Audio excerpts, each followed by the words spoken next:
దేవునికి స్తోత్రం. దేవునికి మహిమ కలుగునుగాక. ఈ మధ్యాహ్న కాల సమయంలో కూడి వచ్చిన మీ అందరికీ నా హృదయపూర్వక వందనాలు.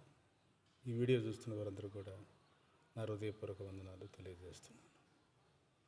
ఈ మధ్య కాలంలో ఒక పాట బాగా పాపులర్ అయిపోయింది. ఏమైనా చేయగలవు, సమస్తం మార్చగలవు అని. ఏదో ఒక పాట ఉంది, అది బాగా పాపులర్ అయిపోయింది.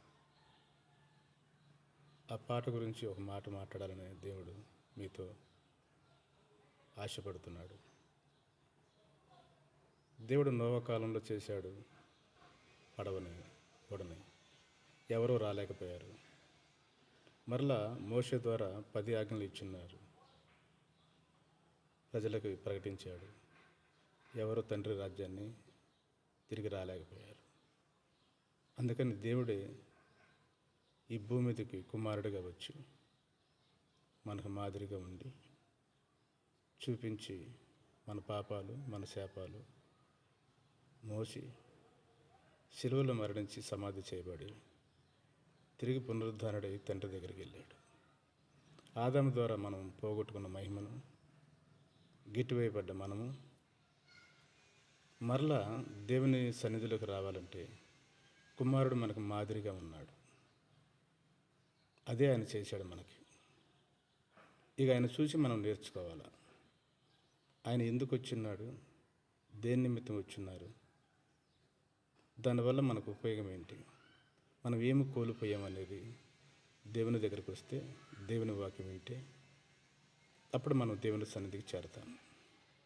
కనుక ఈ మధ్యాహ్న కాల సమయంలో దేవుడు చేయాల్సినవన్నీ చేశాడు, కానీ మనం చేయాల్సింది చేయకుండా ఈ లోక సంబంధమైన అన్నీ జరిగించుకుంటూ అల్ప సంతోషులుగా మనం జీవిస్తున్నాం.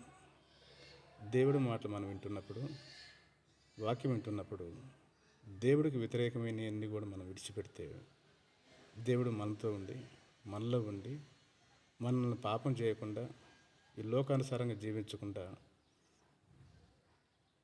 మనం మరణిస్తే తిరిగి తండ్రి దగ్గరికి మనము చేరుకుంటాం. ఆదాము ఏదైతే పోగొట్టుకున్నాడో తిరిగి కుమారుడు ద్వారా తండ్రి మహిమ పొందాడు.